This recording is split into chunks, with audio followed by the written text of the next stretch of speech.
la anterior estuvimos viendo criterios de valoración, dentro de ellos vimos el criterio de procedencia y evidencia, dimos ejemplos, hemos visto el criterio de contenido, hemos visto también el criterio diplomático, hemos visto el criterio de fechas claves y hemos visto también criterio de utilización, que son los criterios que podemos tener en cuenta cuando valoremos documentos. En esta oportunidad vamos a ver factores que también debemos tener presente y estos factores están recogidos en la propia normatividad que ha generado el Archivo General de la Nación a través de la resolución 214-2019, ¿no? Que aprueba la directiva de valoración documental. Si tienen alguna inquietud, alguna pregunta, podemos escucharla, o si alguien quiere de repente hacer alguna apreciación sobre la clase anterior.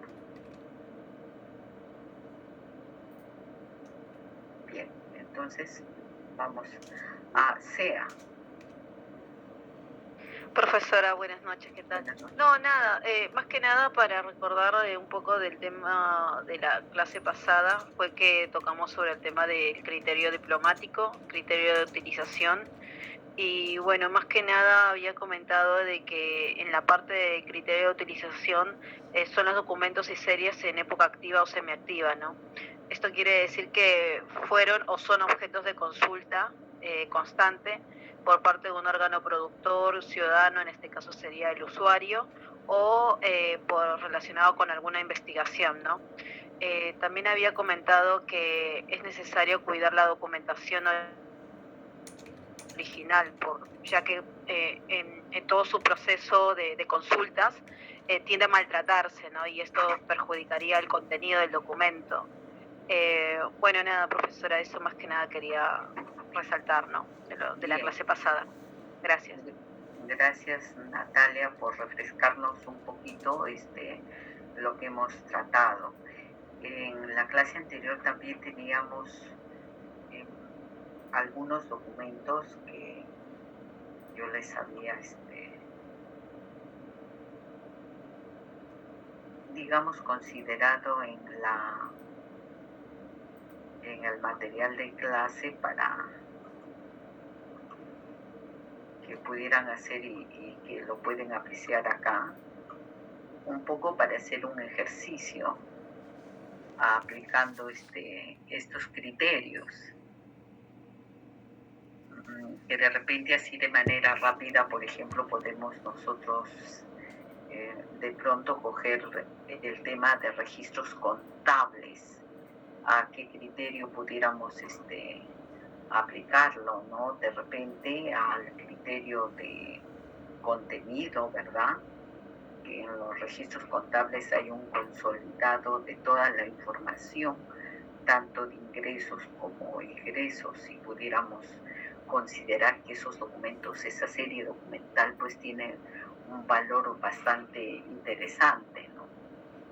De repente podemos también ver el tema de serie auditorías, esa serie auditorías, qué criterio pudiéramos aplicar nosotros. Pudiéramos ver de repente el criterio de procedencia, de evidencia, auditorías vienen desde el órgano de control interno, que normalmente realizan acciones específicas de cómo se va desarrollando toda una gestión en cualquier institución, ¿no? Bueno, ahí están las evidencias, si son buenas o son malas la gestión, si hay corrupción o no hay corrupción, si ha habido direccionamiento de repente, por ejemplo, en algunos procesos de selección, etcétera, etcétera. Pudiéramos ver de repente también el tema de estados financieros, donde encontramos esa serie de estados financieros, en el área de contabilidad, ¿no? También es un área importante y podemos considerar que esta serie se puede conservar siempre por la información que tiene, ¿no? Las planillas, no solamente por derechos de personas, sino es un tema de utilización. Las planillas siempre se están utilizando y las requieren no solamente los propios trabajadores, la requieren otros organismos que necesitan verificar, ¿no? Pagos, por ejemplo, puede ser para las liquidaciones por tiempo de servicio, para los aportes a AFP, para ver los descuentos, etcétera, etcétera. Entonces, es documentación que siempre va a estar en constante consulta, ¿no? Las licitaciones, cuán importantes son estos documentos, ¿no? Y habría que conocer, por ejemplo, en estas licitaciones, qué tipo de licitaciones son, si es de bienes o si son para obras, etcétera, ¿no? De repente podemos ver el tema de acá cuentas por liquidar. ¿Qué información es esta? ¿Es importante o no es importante? De repente puede ser que ya se pagaron y se pueden disponer una eliminación en un tiempo corto. Cada serie tendrá su propia particularidad, independientemente de que puedan ser documentos de repente que sean originales, que también obviamente si todos estos documentos son originales vamos a verificar, ¿no? Y podemos pues conservarlo, pero si nos encontramos con una copia podríamos aplicar este criterio, ¿no? Diplomático. En cuanto a fechas cronológicas, podemos nosotros que ya conocemos la información de dónde procede y si se da en un contexto especial, porque sabemos cómo ha venido desarrollando, evolucionando las instituciones, podemos ver que esa documentación que está referida a determinados hechos no se puede eliminar y se debe conservar siempre, ¿no? En cuanto a la cronología, veo que Natalia está indicando que quisiera participar, me gustaría. Profesora, disculpe, con el tema del criterio diplomático, un ejemplo sería como el acta de nacimiento, porque, bueno, todos contamos con el original, ¿cierto? Pero a veces nosotros, bueno, en Argentina, por ejemplo, yo soy de manejarme con la copia y no con el original, en caso que requiera realizar un trámite muy importante, que ahí sí me estarían pidiendo la copia más el original para comparar. Eso sería un ejemplo. ¿Puede ser, profesora? Sí, seguramente, igual acá en nuestro país, de repente, por ejemplo, para que tengas la realización de un matrimonio, te van a pedir el acta de nacimiento y te piden un acta que sea mucho más reciente, ¿no? Que sea suscrita por el funcionario que tiene la competencia para firmar esos documentos. Y las actas de nacimiento originales se encuentran en nuestro país en RENIEC, todas las originales.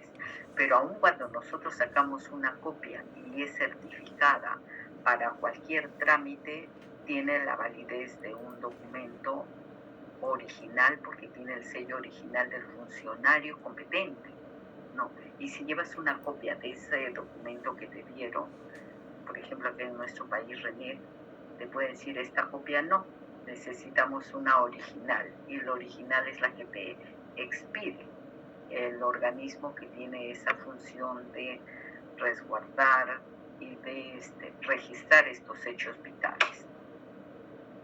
Sí me parece es un ejemplo bastante claro en cuanto al tema de criterio diplomático.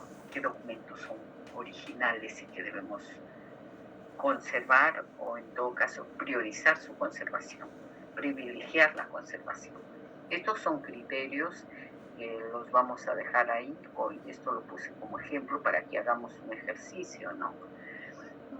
Y también consideré en el tema de las licitaciones, debemos conocer, pues, es que cuando trabajamos en archivos terminamos de repente siendo trabajadores, si bien es cierto de la archivística, pero estamos obligados a conocer de cualquier otro sistema administrativo o de cualquier otro campo. Como yo digo, a veces terminamos convirtiéndonos hasta en arquitectos porque empezamos a conocer cómo se leen los planos, oye, cómo se hace una liquidación de beneficios, porque empiezas revisando documentos y vas verificando y conoces la verdad que trabajar en archivos es bastante importante, ¿no? Entonces acá yo les había puesto un cuadrito en este año 2022, cómo están consideradas los procesos de selección. Por ejemplo, una licitación pública de bienes debe ser menor o igual a 400.000, eso, 400.000 soles, miren, es para bienes, pero para obras puede ser, miren, hasta mayor de 2.800.000. Es bastante dinero para una licitación de una obra pública, y así tenemos concursos públicos. Los concursos públicos son básicamente para servicios, ¿no? Las adjudicaciones simplificadas, contratación directa, comparación de precios, subasta inversa, etcétera, etcétera. Este cuadrito, por ejemplo, es importante cuando ustedes vean el tema de organizar la serie de licitaciones, conocer un poco qué documentos conforman esta serie de licitaciones, desde las bases, las convocatorias a los concursos, el proceso propio de selección, el postor ganador, etcétera, etcétera. Cuando empieza ya la obra, los avances de obra, la liquidación de obra, la conformidad de obra, cantidad de documentos. Pero no nos vamos a profundizar sobre este aspecto, solamente les puse el cuadrito como para que tengan ustedes conocimiento de la cantidad de dinero que en este caso en procesos de selección, en el caso de licitaciones y todos los tipos de procesos, la cantidad de dinero, y que cada quien tiene su propia particularidad en estos procesos, ¿no? Y que normalmente se conforman comisiones especiales. Eso nada más, y no terminamos acá y vamos a empezar con la clase que les manifesté, que vamos a ver factores de valoración y que están recogidos en nuestras normas.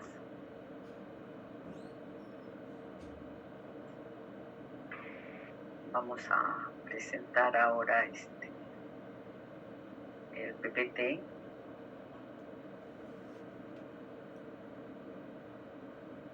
Que está referido a los factores de valoración que les decía.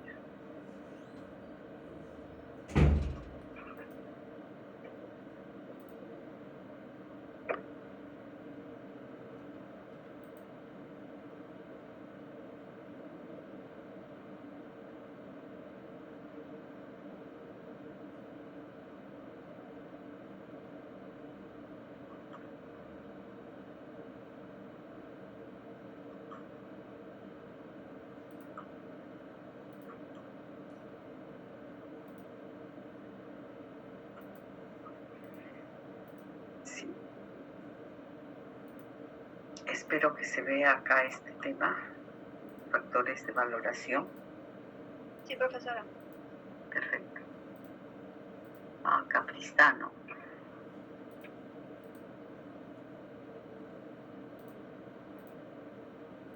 Bien, Pedro, ya vi su mensaje.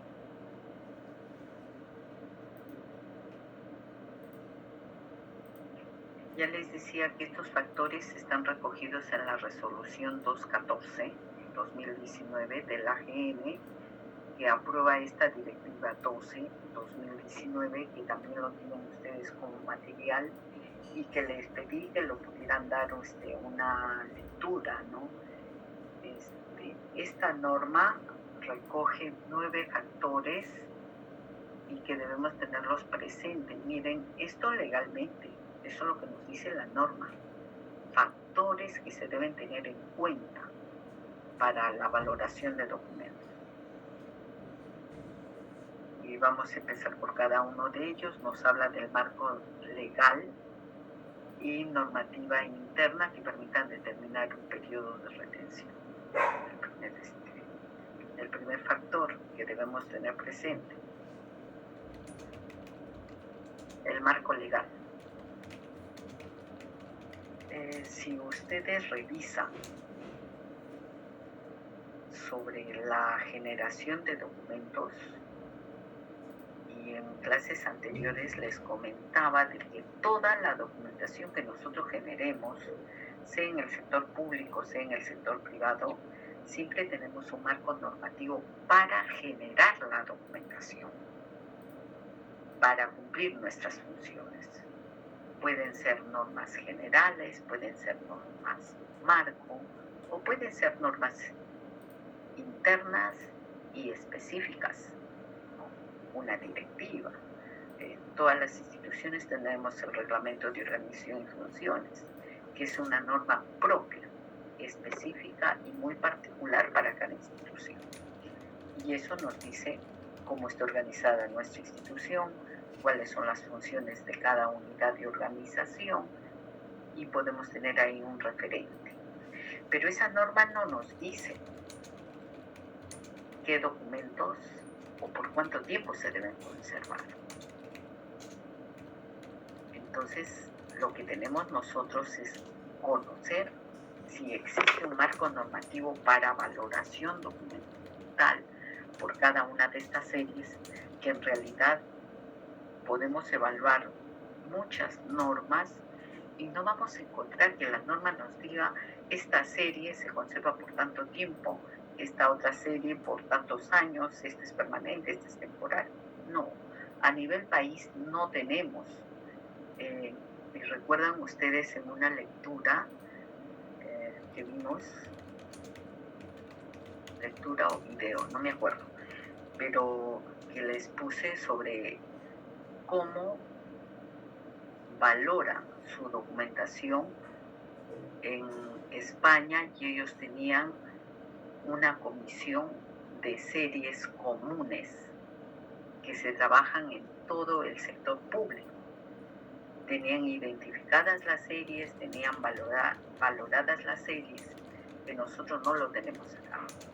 Y que era una propuesta que en algún momento lo comentábamos con funcionarios de la AGN. Pero frente a ello es que tenemos esta directiva y que cada institución debe elaborar su PCDA. Y ese PCDA está en base a la valoración que hagamos, pero debemos cumplir el marco normativo legal vigente que permitan establecer, o sea, debemos conocer pues nuestras normas internas, aunque no nos dicen el tiempo de valoración, pero sí podemos tener un referente de por qué se genera la documentación, en cumplimiento de qué funciones tal o cual unidad de organización genera tales series. Cuando hablamos de series documentales, ya ustedes seguramente conocen o han trabajado lo que en esencia vienen a ser las series documentales, ¿no?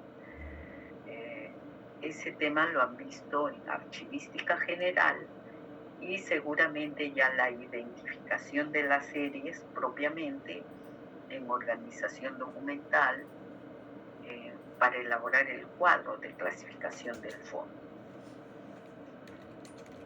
En consecuencia, lo que esta norma nos dice como uno de los factores que debemos tener siempre presente es el marco legal y las normas internas que nos permitan a nosotros poder determinar un periodo de retención. Profesora, disculpe, sí. Sigue la primera PPT, no se movió de ahí. No sé si está avanzando. Ya. Estábamos hablando del marco legal, justo del sí. Primer Ahora sí, profesora, gracias. Ahora lo ven, ya, perfecto. Entonces ya hablábamos de este tema, que todas las instituciones, imagínense ustedes para obtener la licencia de conducir, ¿verdad? La licencia de conducir está a cargo del Ministerio de Transportes y Comunicaciones. Hay una norma general, hay normas específicas también para la licencia de conducir. Entonces, si nos tocaría evaluar esa serie de licencias de conducir, seguramente que vamos a conocer pues bajo qué marco normativo se da. Y recuerden ustedes, y que lo vamos a tener presente también cuando vamos a elaborar ya las fichas para el programa de control de documentos, por cada serie documental se tiene que consignar cuál es el marco normativo que regula la generación de esa serie o de esos documentos. Así que este es uno de los factores que siempre lo vamos a tener presente. Otro marco, también otro factor que es importante que lo tengamos, espero que se vea el PPT, que es el contexto en que se produce la serie. Sí, profesora, se ve. Perfecto. Pascual. Sí, profesora, buenas noches. Disculpe, mencionó que se tenía que sustentar legalmente el origen de la serie. ¿Es así que lo interpretó? La norma. La norma. Sí, hay un campo que lo vamos a ver ya cuando elaboremos las fichas para el programa de control de documentos. En ese formato hay cuál es la norma que regula la generación de esa documentación. Puede ser una norma interna, puede ser una ley marco, que vamos a ver ejemplos a posteriori. Ok, profesora. ¿Sí? Pero sí te piden, es un dato necesario. Y cuando hablamos ya de este factor del contexto de producción, debemos conocer si es un procedimiento, por ejemplo, las series que están establecidas en el texto único de procedimientos administrativos en el TUPA, esas series se generan porque ya están regulados en esa norma que es de cada institución pública, el TUPA, ¿no? Que son procedimientos que están ya establecidos y que tienen sus propios requisitos, su propio procedimiento, ¿no? Entonces, cada una de las funciones que tenemos nosotros puede estar reflejada en estos documentos internos, en documentos de gestión. Lo que nos dice acá también es que debemos conocer la denominación de la serie para evitar que se repitan las series. La serie que normalmente se va a repetir en todos los cuadros de clasificación será la serie correspondencia, porque sabemos que todas las unidades de organización, sean de niveles jerárquicos altos o inferiores, necesitan comunicarse internamente dentro de la institución o externamente también. Entonces, en todas las unidades de organización vamos a encontrar la serie correspondencia.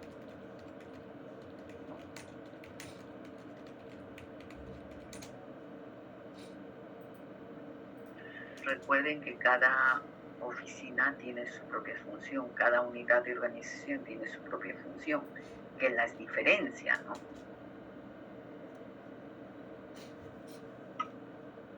Y a eso se refiere acá este factor. Importancia de la unidad de organización productora de documentos.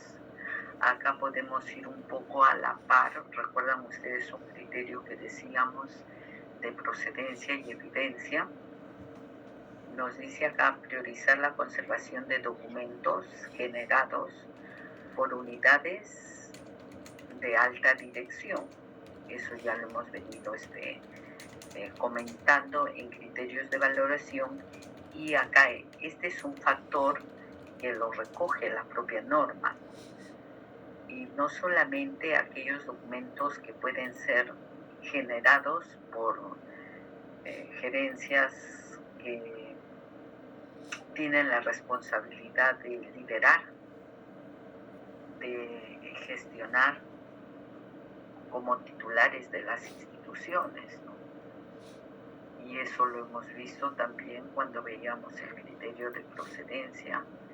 Inclusive yo les comentaba que me atrevía a sugerir que, por ejemplo, la serie Correspondencia de los presidentes, por lo menos de nuestro país, se debiera conservar siempre. No le daría un valor temporal, ¿no? Sino un valor permanente. Si me preguntaría, y si alguien me dice, ¿por qué? Porque ese pues el primer mandatario, es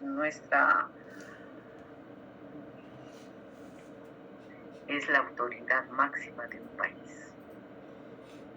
Y entendemos que toda su documentación que genera tiene relevancia, ¿no? Y por lo tanto, pues, aún siendo correspondencia, yo sugeriría que nunca se elimine. Entonces estamos hablando que los documentos generados por alta dirección, lo que ya lo comentábamos, tiene mayor valor, y también por áreas pues que pueden ser de órganos muy especializados y que pueden servir como fuente de investigación. En todas las instituciones públicas tienen la razón de ser de cada una de ellas, ¿no?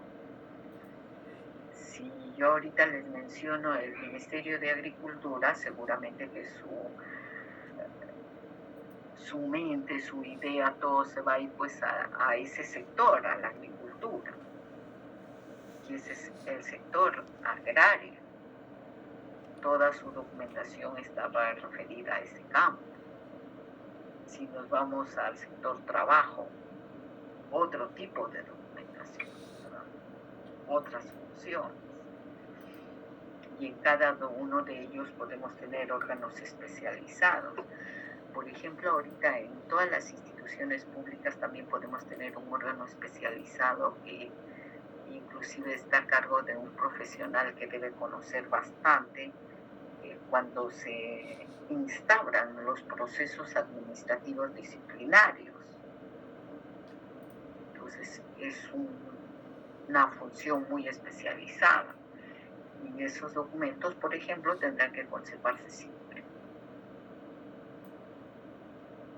Todos los procesos administrativos en el sector público, que si bien es cierto, de repente a un trabajador lo pueden suspender por un año, suspender del ejercicio de funciones, que se llama suspensión temporal, o de repente lo pueden destituir, o lo pueden sancionar por 5 años, lo pueden inhabilitar por 5 años, que después ya pasó la sanción, se cumplió, puede regresar a laborar.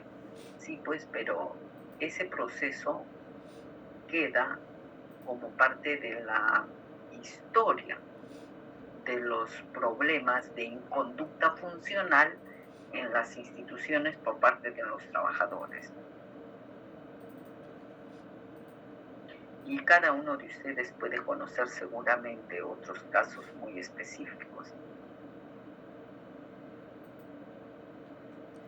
Esto es un factor que también lo debemos tener en cuenta. Es el segundo factor.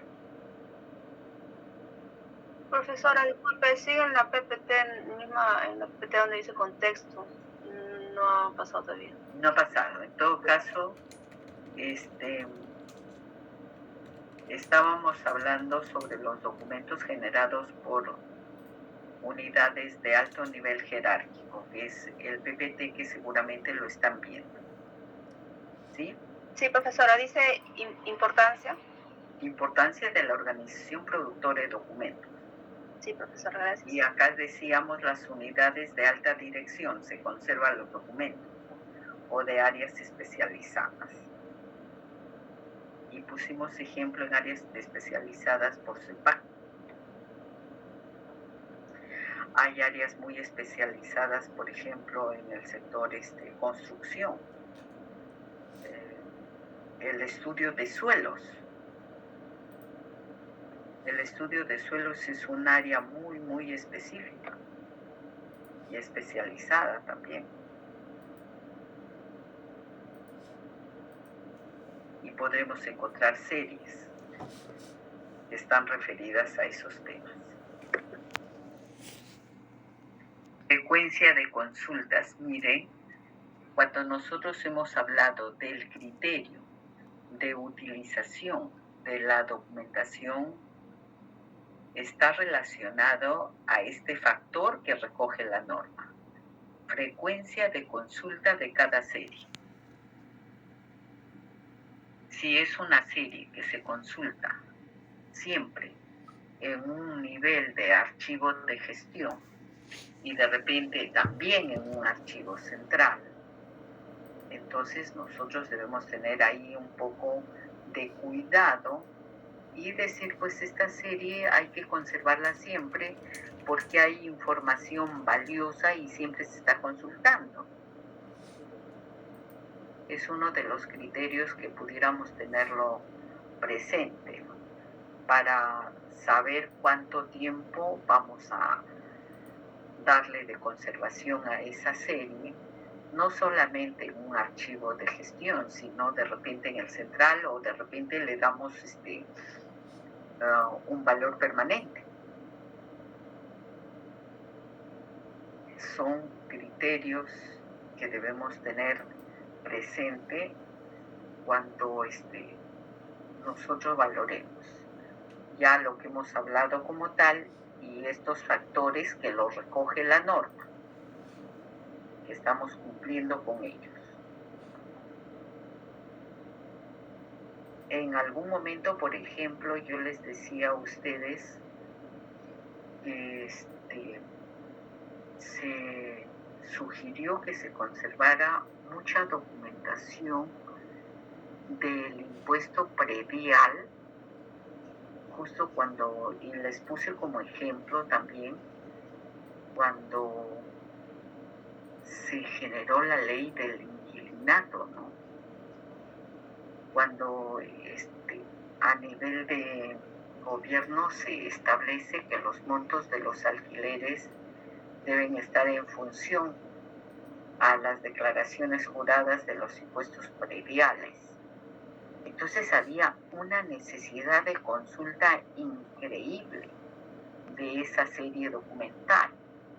Y como era muy consultada, en su momento también se consideró que podía ser una serie que pudiera tener mayor conservación por la utilidad que tiene.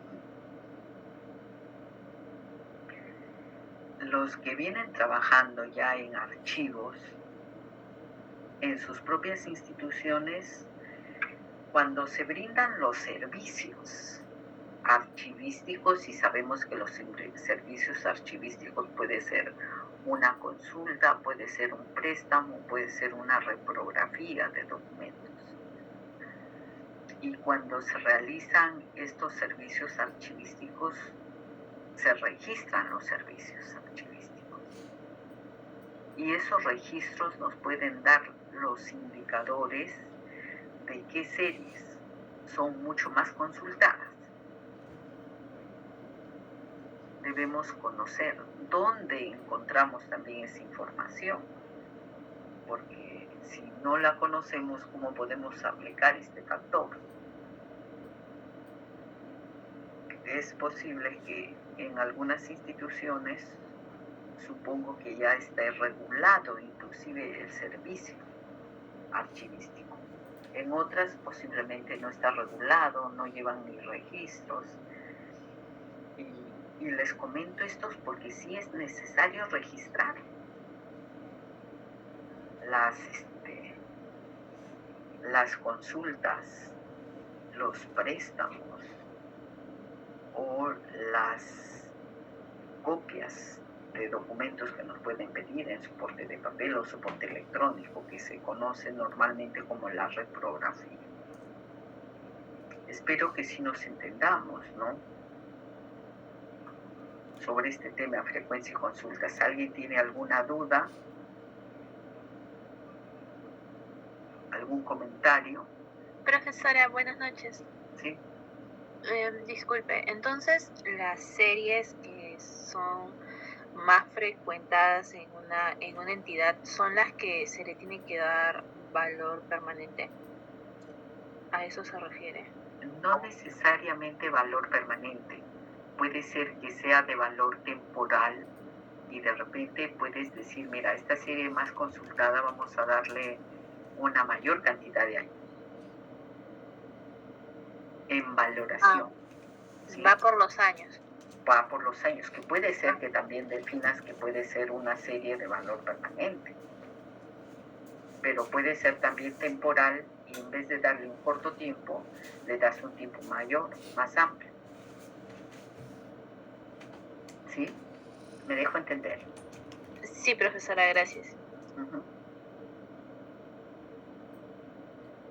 ¿Alguna otra pregunta? ¿Algún comentario? Bien. Sí. A ver, los que trabajan en archivos me gustaría que pudieran darnos ejemplos de sus series que pueden ser más consultadas. Profesora, buenas noches. Buenas noches. Aparicio. Sí, mire, bueno, en nuestra institución nosotros tenemos dos tipos de series que son frecuentemente solicitadas, ¿no? Que son los llamados legajos de becarios, porque la función principal de la institución es brindar becas a través de convenios interinstitucionales, ¿no? Y esa es nuestra principal serie. Y la otra de ellas es que también la institución brinda créditos estudiantiles y ahí manejamos una serie denominada expedientes de crédito, ¿no? Ambas son catalogadas de valor permanente por la característica de la información que se representa ahí, ¿no? Y el tema también por el tema de subvenciones que se manejan, los pagos y todo lo relacionado con el tema de la ejecución de la carrera, ¿no? Perfecto, Aparicio, gracias. Miren, es un ejemplo práctico que nos pone Aparicio. No solamente estas series son de valor permanente y que son bastante consultadas, seguramente porque es la razón de ser de la institución. Son series sustantivas que reflejan la razón y el sentido que tiene esta institución, ¿no? Y obviamente tienen valor permanente porque derechos de estudiantes, derechos de personas. Siempre tengan presente que las series documentales que garantizan derechos de personas hay que tratar de darles un valor preferentemente permanente.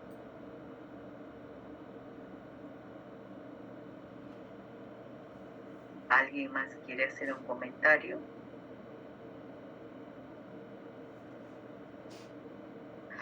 Melissa, sé que tú trabajas en una institución privada.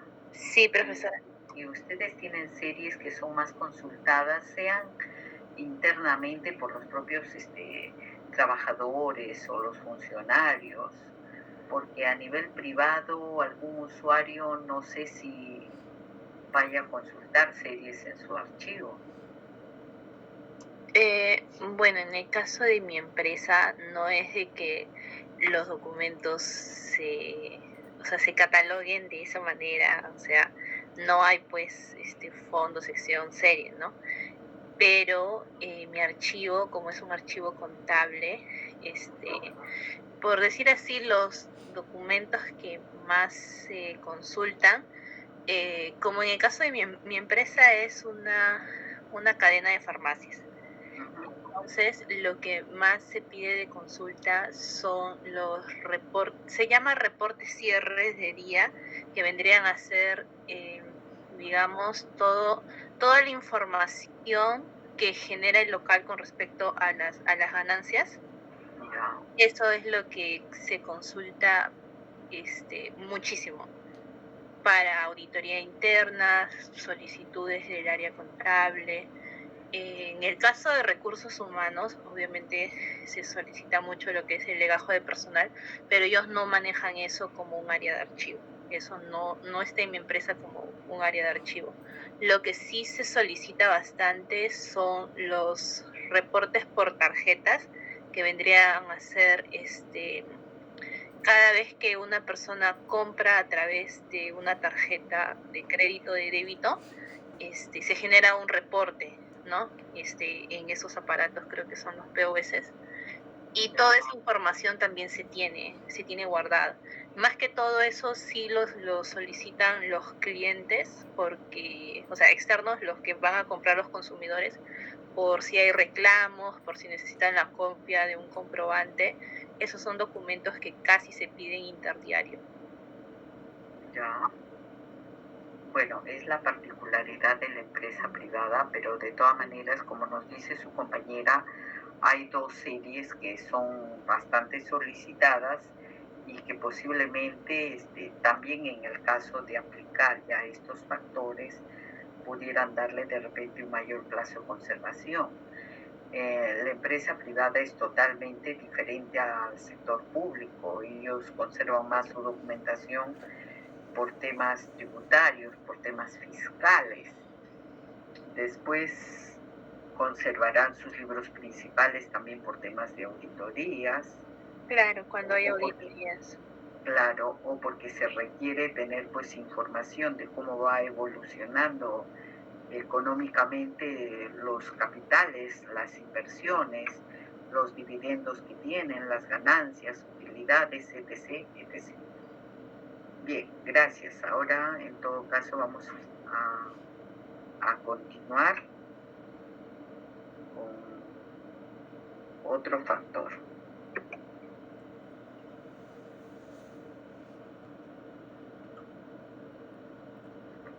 Miren lo que nos habla acá, las características del documento. Es uno de los factores que la norma establece. ¿Qué documentos debemos también en determinado momento tener presente como para decir mayor, menor tiempo o permanente? Los tipos documentales y la información que contienen. Nosotros veíamos en criterios de valoración el criterio del contenido, ¿no? Y podemos hablar cuando decíamos los registros contables, los registros de compra, los registros de repente de asistencia de los trabajadores, donde se va consolidando información y está un poco de la mano con este factor que nos dice la norma, características de los documentos, ¿no? Los tipos documentales. Sabemos qué es un tipo documental, ¿verdad? Creo que todos conocemos lo que es un tipo documental. No sé si se animan a darme ejemplos de tipos documentales.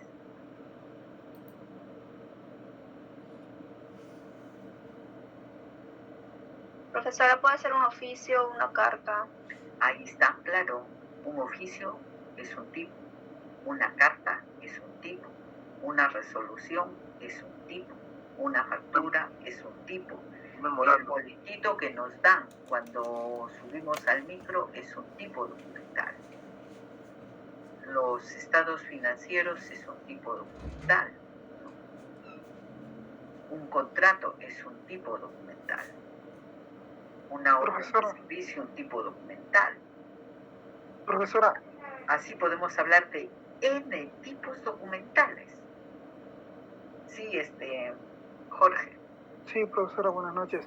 Sí, creo yo la mejor manera para poder comprender a profundidad los tipos documentales es distinguiéndolo de las unidades documentales, que siempre hay confusión.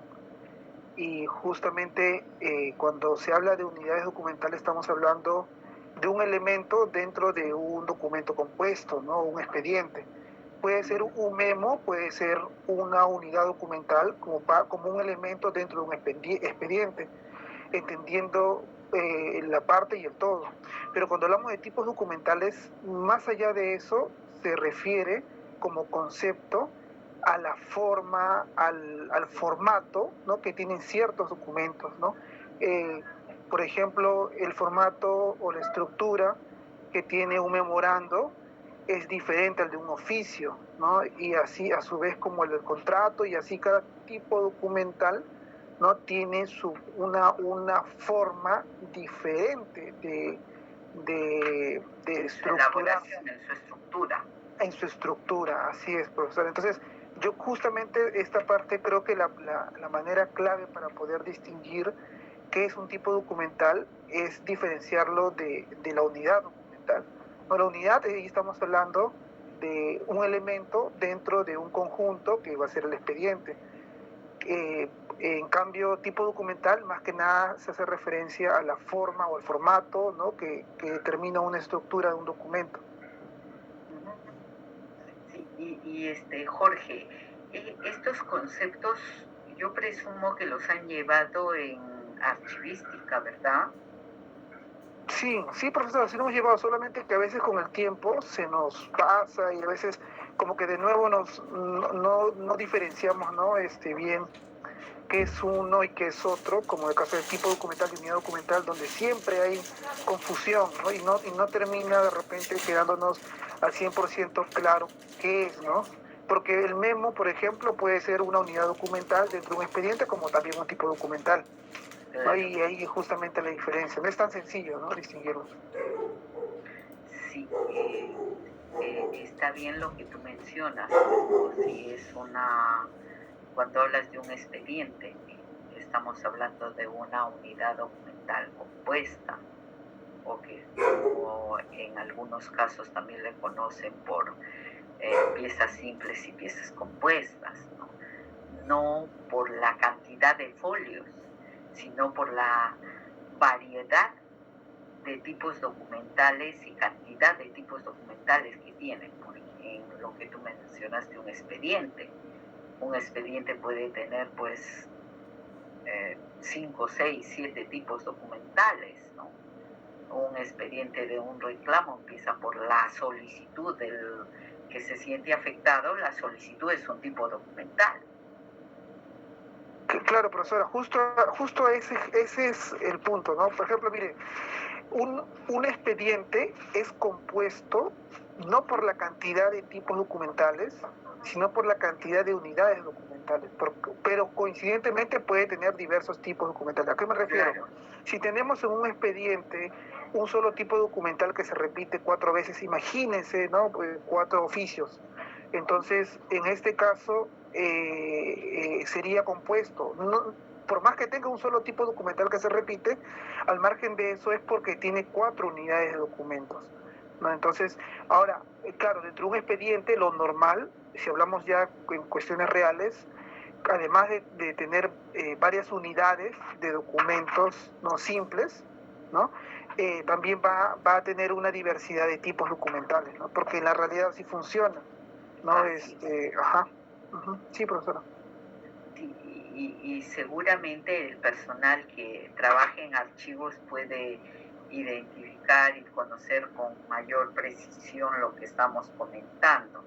El tema sí es un poquito preocupante para de repente los estudiantes que aún no trabajan en archivos, y escuchar la teoría es obviamente interesante y mucho mejor si lo vas aplicando en la práctica.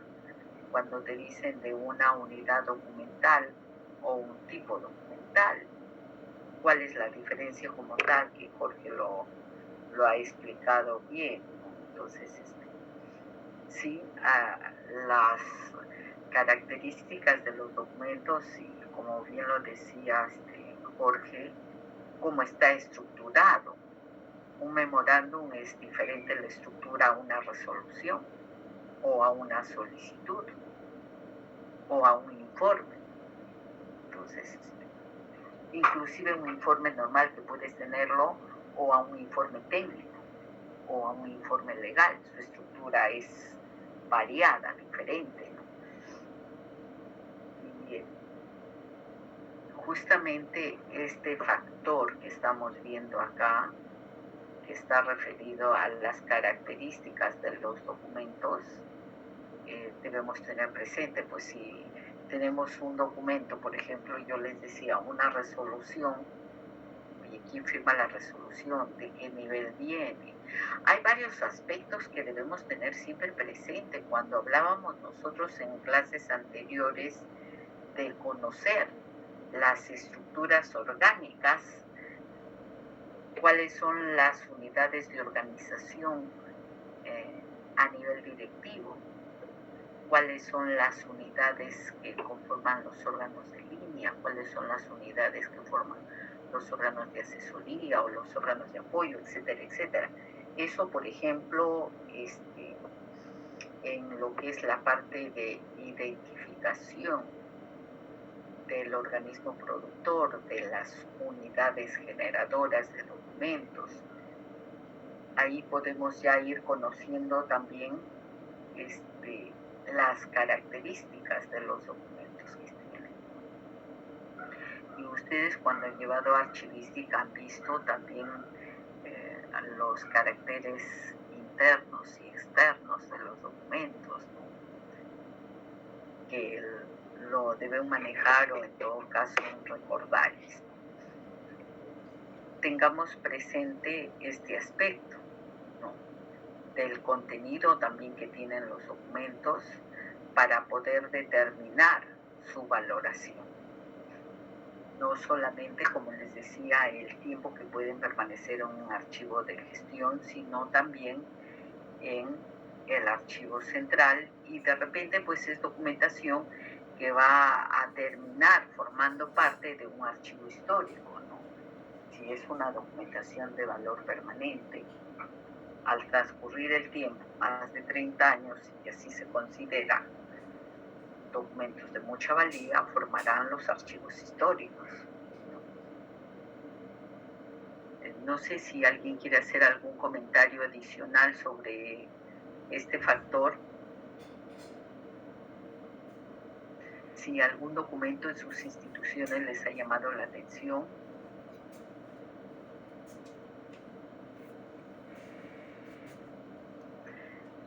Jorge, ¿trabajas en SUNEDO, si no me equivoco? Sí, profesora, sigo ahí. Ahí deben estar los expedientes de licenciamiento de las universidades. Sí, esos expedientes son voluminosos, son gigantescos. Voluminosos. Sí, justo ahí estamos trabajando para el tema de los expedientes electrónicos. Ya. Y ellos están sufriendo porque estamos ya trabajando el índice digital, pero para los documentos que no van a estar, que no se van a poder generar con el sistema de gestión de documentos. Eso lo tienen que hacer de manera manual. Y hacer un índice digital de ese volumen, un expediente puede ser pues 44 cajas, 50 cajas de documento físico, y puede tener otro porcentaje de documentación de manera electrónica, y ahí tienen híbridos. Hay un grupo que tienen 100% digital, entonces estamos viendo ahorita todo eso, ¿no?, con su archivo de gestión. Sí, son bien gigantescos, un expediente puede durar 5 años, sobre todo los primeros, pues, ¿no?, que empezaron a licenciarse, las primeras universidades. Ya. Y esos expedientes, de hecho, que son de valor permanente también, ¿no? Sí, por supuesto, sí, están ya valoradas, ¿no?, como permanentes. Y tienen problemas cuando tú me dices documentos que de repente por el peso también es un problema digitalizar planos que pesan muchísimo, y que generalmente, supongo que en el tema de estructuras de las universidades, tienen que sustentar si los locales son los apropiados, que es uno de los aspectos que tienen que evaluar. Así como dices que un expediente puede de repente demandar una buena cantidad de cajas, y también pues años de atención. En ese caso, ¿qué decisiones se están tomando? Sí, bueno, primero, eso es gigantesco. Ellos lo bueno es que como órgano de línea tienen bastante apoyo. Su personal del archivo de gestión son alrededor de 10 personas y no solamente realizan labores de archivo de gestión, sino también de saneamiento, porque hay muchos de estos documentos, como es su grande el volumen, tienen que sanear que de repente la documentación que llega de la universidad esté completa. Hay diversos tipos de formatos, desde audios, MP3, videos, planos, como usted indica, documentos que llegan en CDs, UCBs, hay distintas, es muy variado. Ahora, una de las problemáticas que había con ellos, con el sistema de gestión de documentos, era que por el peso no se podía cargar esos documentos en el sistema. Ahora estamos nosotros a puertas de iniciar pues, ¿no? un nuevo sistema de gestión de documentos, y este tiene una mayor capacidad, ¿no? Es mucho mayor y bueno, ese es uno de los problemas, ¿no? que se tenía o se tiene. Otro problema, que es un vicio en realidad, es el uso de hipervínculos. Eso es, por ejemplo, ahora que nosotros ya estamos pasando todo de lo físico en papel a lo digital, estamos estableciendo ahí los parámetros de cómo tiene que gestionarse y tratarse estos documentos. Uno de las medidas que estamos tomando es que no se utilicen hipervínculos. ¿Por qué? Porque justamente se ha hecho un abuso de estos. Mal hábito. Claro, ¿por qué? Porque, por ejemplo, en una carta o un oficio, un documento que se quiere dar respuesta y anexar archivos, se recurre al enlace. Pero ¿qué pasa si ese enlace se rompe? ¿Qué pasa si ese enlace en algún momento caduca? Se pierden esos documentos. Por ejemplo, ha habido casos en los cuales trabajadores que han colocado los archivos en su cuenta de correo, ¿no? Y al final estos se van y al final su cuenta de correo se cierra, ¿no? Claro. Y con el tiempo se eliminan. Entonces esos archivos también ese hipervínculo también se va a eliminar, se va a romper. Entonces, la misma suerte. Exacto, y se pierde parte del documento, porque los anexos, por más que sean anexos, son parte del expediente, y se pierde esa información, ¿no? Y eso es algo que ya estamos desterrando para cuando ya iniciemos el nuevo sistema, ¿no? Eso ya no va a darse, ¿no? El uso de hipervínculos, ¿no? Ese es otro caso, ¿no?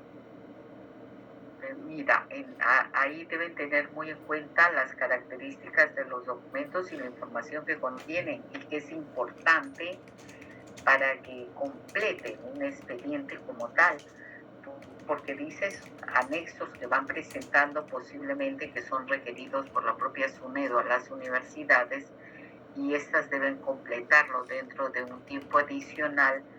Y si esa información se pierde, ¿cómo después van a resolver o cómo van a tener el sustento frente a futuras eventualidades de consulta que se pudieran presentar? En realidad es un tema fuerte que hay que evaluarlo desde los sistemas de gestión documental, ¿no? De repente que los propios administrados o los propios usuarios lleven o envíen su documentación ya en soportes electrónicos, no sé, tendrían que establecer mejores criterios y también estandarizados para toda la gestión, ¿no? Y que resistan sus servidores, sus equipos, porque la verdad es un gran problema con estos documentos que son voluminosos. En la institución donde estoy también estamos sufriendo ahorita, sobre todo con los planos, y es un tema por el peso que tiene esa información. Justo sobre eso, me estaba olvidando mencionarles que hay un sistema de información que ya tiene algunos años, que se ha implementado como un proyecto independiente, que es el SIU, Sistema de Información Universitario. Entonces el SIU empezó primero como un sistema de información que comenzaba a justamente almacenar datos relacionados a las universidades, para que también puedan consultar las universidades y los grupos interesados, ¿no? Y con el tiempo eso fue absorbiendo los principales procesos del negocio, el core de la SUNEDU. Por ejemplo, el licenciamiento actualmente ya directamente se hace mediante este sistema, y así hay otros más, incluso el tema de grados y títulos, el tema de lo que es las supervisiones, todos esos procesos de los órganos de línea han sido absorbidos por este sistema. El detalle está en que el sistema de gestión documental estaba como que de espalda a este sistema de información. Entonces, con el nuevo sistema también nosotros estamos tratando de centralizar, ¿no?, la gestión de documentos que está relacionada a esta información o a este sistema de información, ¿no?, que estaba de una u otra manera acaparando, pues, ¿no?, los principales procedimientos. Entonces, eso también ha sido un reto, ¿no?, que esa sería otra situación. Y para terminar nada más, profesora, ha sido tan problemático esto que esta dirección de licenciamiento, su archivo de gestión, ha tenido que contratar más personal para poder realizar saneamientos, es decir, muy aparte de los procedimientos técnicos archivísticos, ellos tienen un equipo, su archivo de gestión, para sanear. Es decir, por ejemplo, basta que haya un error en un folio y tienen que refoliar, imagínense, pues, cantidades enormes, ¿no?, de folios, ¿no? Imagínense que en la tercera caja hay un error y tienes que refoliar las 50 cajas posteriores. Entonces, es bien problemático y bueno, felizmente ya en físico ya no se están generando malos estos expedientes, sino ya es digital, ¿no? Eso ha ayudado y ayuda bastante, ¿no?, actualmente. Claro, si tienes una buena gestión, un buen sistema de gestión documental va a ayudar muchísimo al tema de archivos. ¿Y por qué es importante que conozcamos estas particularidades? Imagínense, para tener que valorar esa documentación, tanto en soporte de papel como en soporte electrónico. Y recuerden que siempre hemos también visto que para valorar la documentación es necesario que esa documentación esté correctamente o bien organizada, ¿no? Y va a estar bien organizada en la medida de que desde el sistema de gestión documental también tengamos buenos aplicativos y buenos sistemas que permitan que además perduren en el tiempo, ¿no?, que soporten estos cambios. Nada más, nos quedamos ahí y vale la pena para conocimiento y enriquecedor para todos nosotros. Gracias, Jorge. Bien, entonces este es también un factor que debe tenerse presente sobre las características de los documentos, ¿no?, para saber cuál es el valor y los periodos de retención que se van a dar en los dos niveles de archivo que la legislación contempla.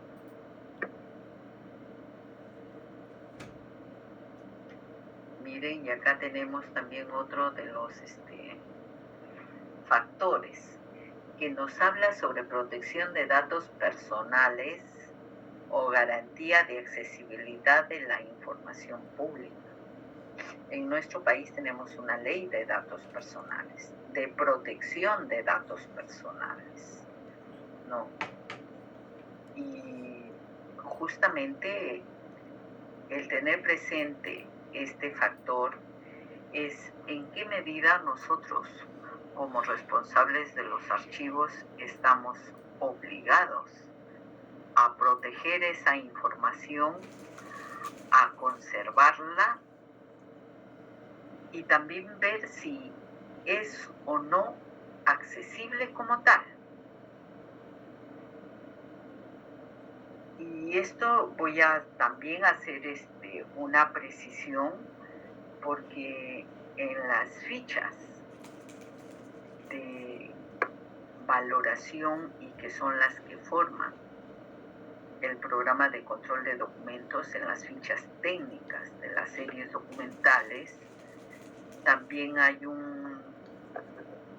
vamos a decir ahí, un aspecto que está considerado en que debemos conocer si esa serie documental es de libre acceso o tiene restricciones para ser consultada.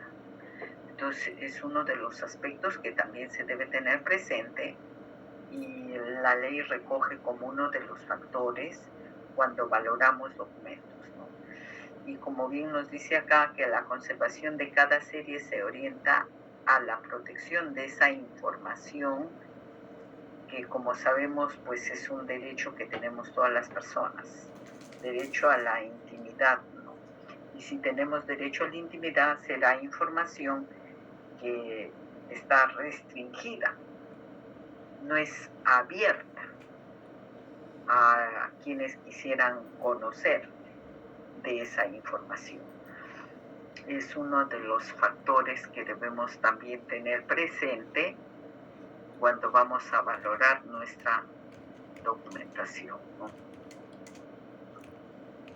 La protección de datos personales y el nivel de acceso que puede tener esta serie documental. ¿Qué series documentales podemos nosotros acá, por ejemplo, mencionar que pudiera aplicarse este factor? ¿Alguien quiere comentarlo? ¿O alguien tiene idea a qué nos referimos? ¿Qué series documentales estarían cumpliendo con este factor que nos pone en la norma? Y profesora, ¿podría ser los legajos de personal de la oficina de talento? Claro, los legajos de personal en el caso de recursos humanos. Pudiera ser las historias clínicas en el caso de hospitales. Pudiera ser de repente, información de las personas que han cometido delitos y que están en proceso de investigación. Cuando aún no se ha cumplido, cuando aún no se ha determinado si frente a un proceso sancionador los trabajadores son culpables o no, es información que, por ejemplo, está protegida. No se puede acceder a esa información con facilidad. Que miren qué es lo que está pasando ahorita en el sector justicia, ¿no? Los procesos que se llevan y que en algún momento a nivel de gobierno central también hubieron algunos cuestionamientos, que cómo es que sale información si se está en un proceso de investigación,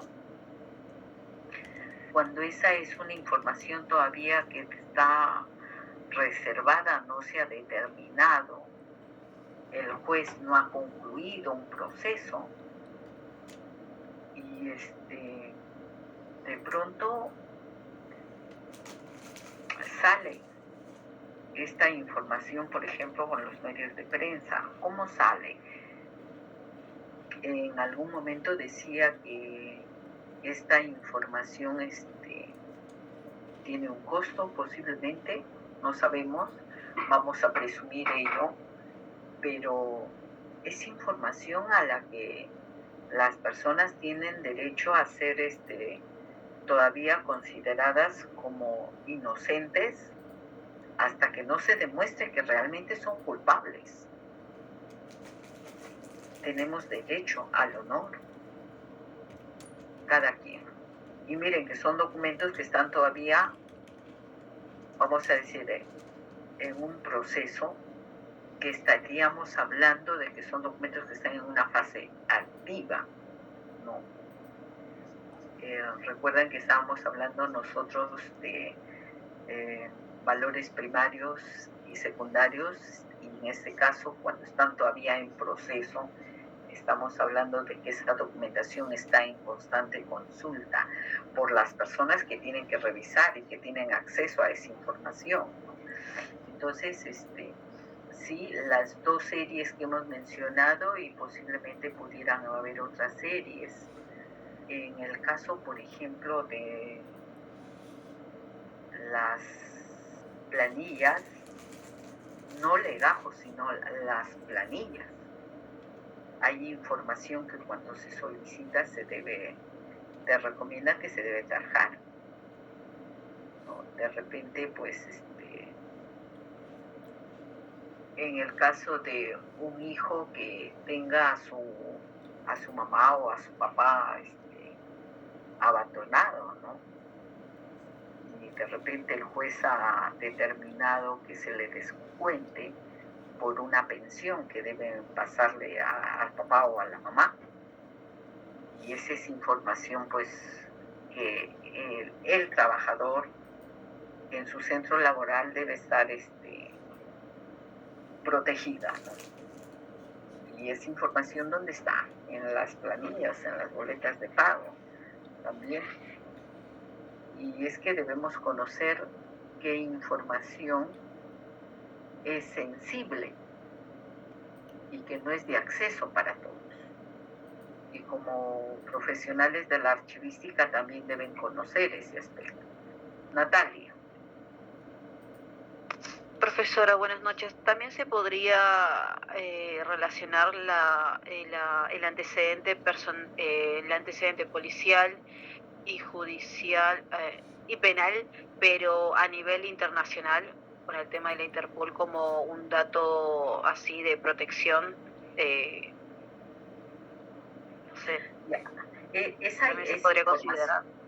Claro, pero esa es información que la tienen las instituciones y que a nivel de países existen convenios de colaboración en el caso de que haya pues alguna persona que ha cometido un ilícito y que se le está ubicando a nivel de diversos países por donde normalmente a veces suelen moverse estas personas que infringen las normas y que hacen daño a la sociedad, ¿no?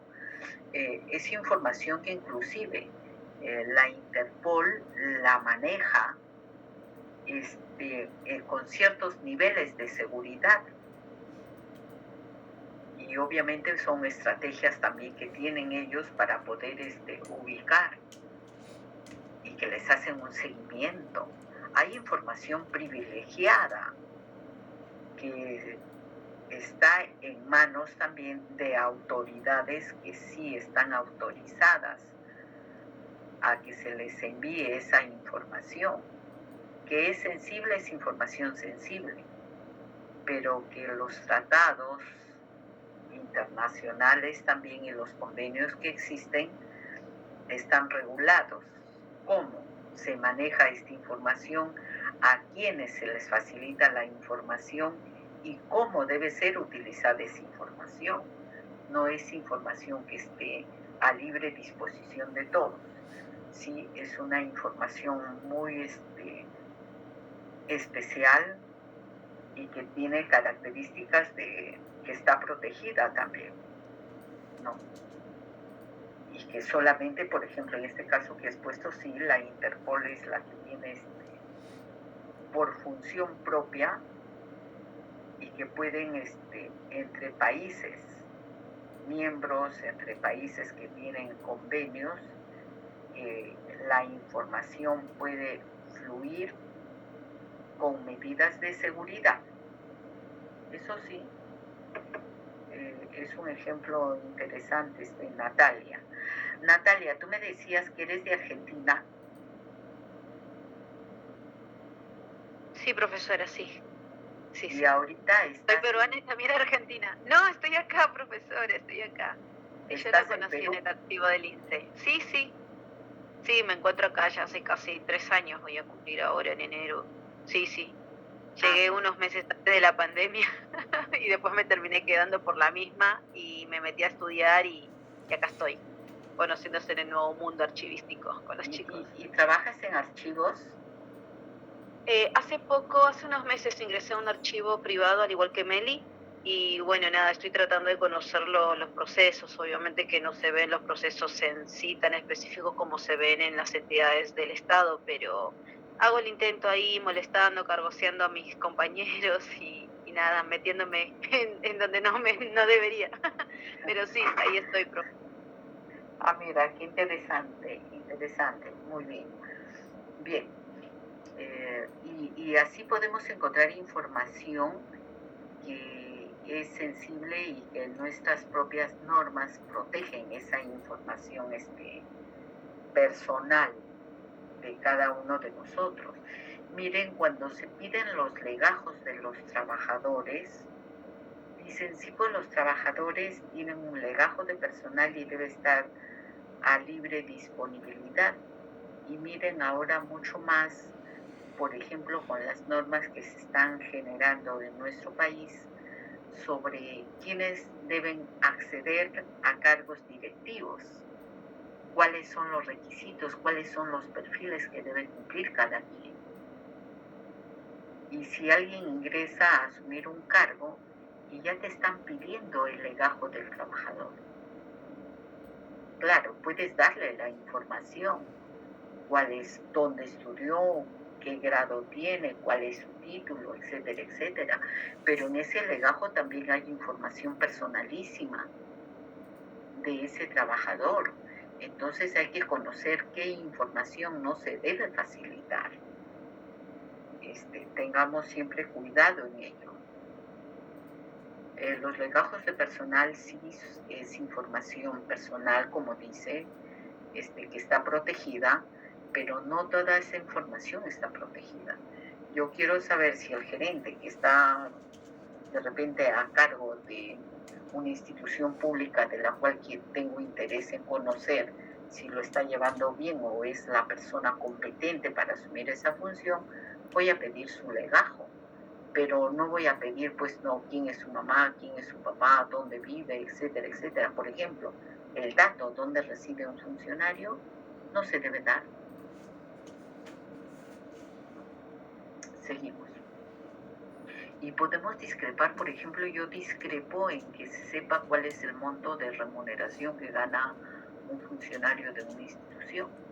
Y esto no porque no se deba saber, sino por temas de seguridad.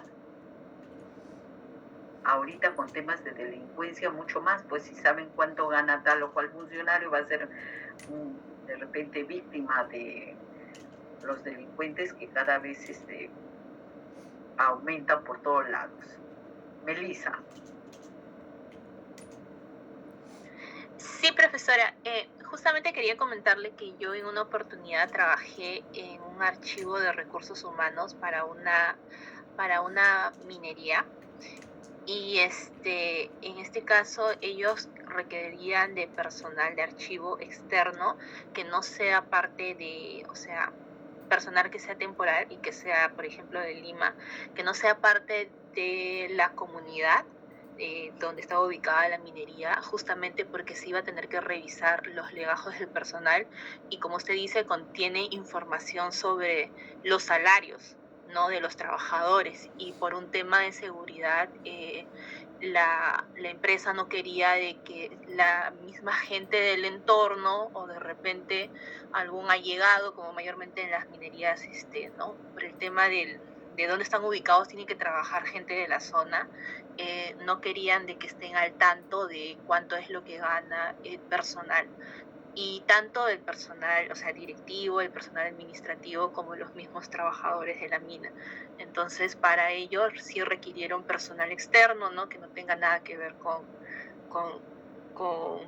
el lugar donde estaba la mina, para que puedan revisar el tema de los salarios, ver el tema de las planillas donde estaban los sueldos, y obviamente antes de comenzar a trabajar te hacían firmar un contrato, ¿no?, con respecto a esa confidencialidad, que no solamente termina cuando acababan tus labores, ¿no?, sino se extendían por un par de años más, para no comentar justamente esa información que allá sí la consideraban muy sensible, ¿no?, el tema de los sueldos. No, sí, eso es verdad y lo que manifiestas de los compromisos que debe suscribir el trabajador que ingresa a laborar en estos documentos, que si lo incumples también tienes penalidades o te pueden denunciar, ¿no? Porque has incumplido la parte contractual, donde esa información debe mantenerse totalmente en reserva. Sí, eso es sobre todo en las empresas privadas donde hay muchos recursos. En el sector público ustedes saben que está por ley, debemos presentar las declaraciones juradas de bienes y rentas que tenemos y todavía se publican. Por ejemplo, en algún momento sí que participé en una reunión, yo decía que esa es información que tenemos derecho a que no se publicite. De repente que digan el cargo tal, su remuneración es tal, pero no con nombres y apellidos, que digas pues cuánto ganas, cuánto tienes depositado en una empresa financiera, cuáles son tus bienes, tanto bienes inmuebles como muebles, vehículos, joyas, qué sé yo, ¿no? Y por ejemplo, yo considero que esa información debe ser información protegida también. Pero bueno, nuestro país no lo considera así, por lo menos para el sector público y cargos directivos debemos declarar y se puede publicitar esa información. Y esa está en series documentales, que los que elaboramos o estamos relacionados al tema de archivos debemos conocer estos aspectos, ¿no? Y bueno, miren, hemos llegado a las 10:40.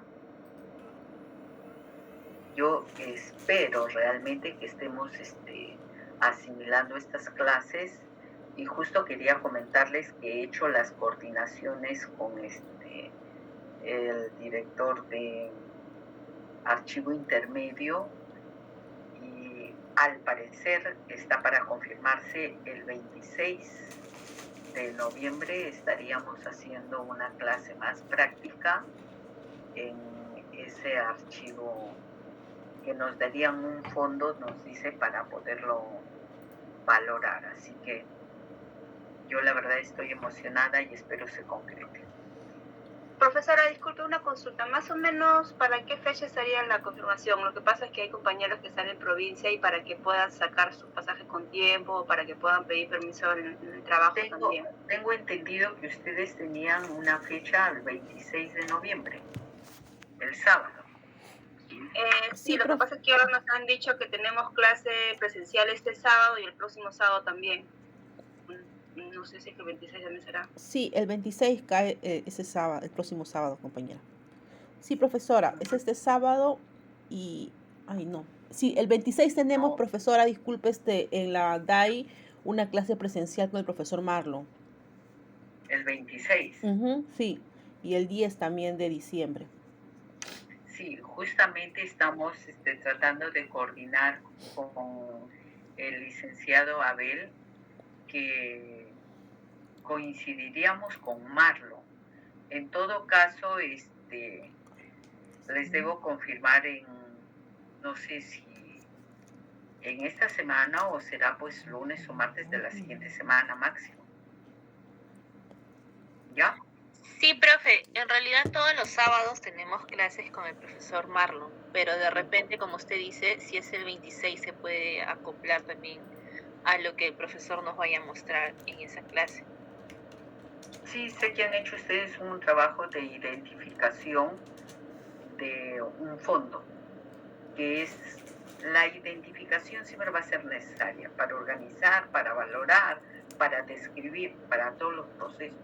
Si no identificas no puedes avanzar mucho.